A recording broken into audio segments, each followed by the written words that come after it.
The work that I am doing right now is with an organization called Mindful Schools. Right now we're working in the Bay Area in more than 21 different schools. In the last 2 years we've worked with more than 5,000 kids, and we're bringing mindfulness practices to classrooms, mostly inner city classrooms, also privileged schools.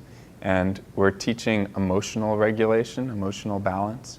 We're also teaching focusing skills. Usually when teachers talk to kids, they talk about paying attention, which is that you hear teachers yelling, pay attention over and over again. But no one actually stops and thinks, how do you pay attention? Can you teach paying attention?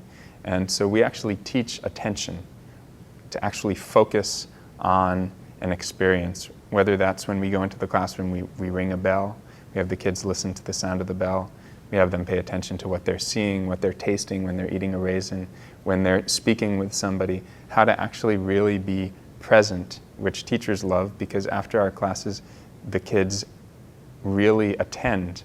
They're really attentive to whatever the lesson is. So now it happens that the teachers will say, we have a math test, please come in and teach mindfulness right beforehand. Or the teachers themselves have been learning, we've been teaching them how to actually lead mindfulness.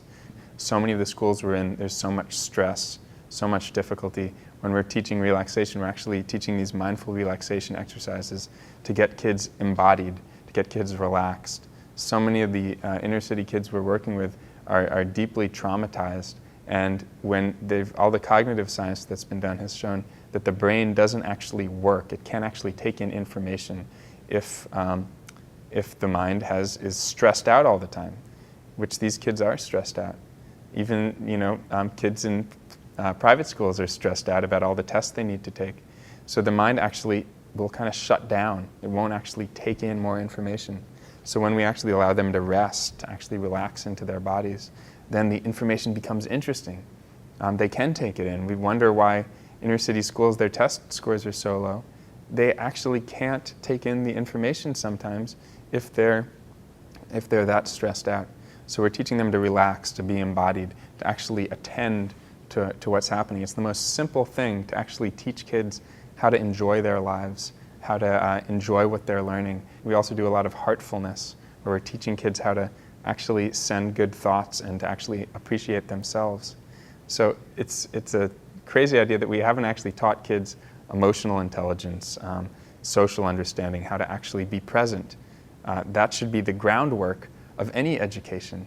But for some reason, we've been teaching for all these years math, science, language, and it's been undercut because the kids are resisting the whole time because they're not actually getting the contact that they need, the presence that they need from their teachers, from their schools, from their society.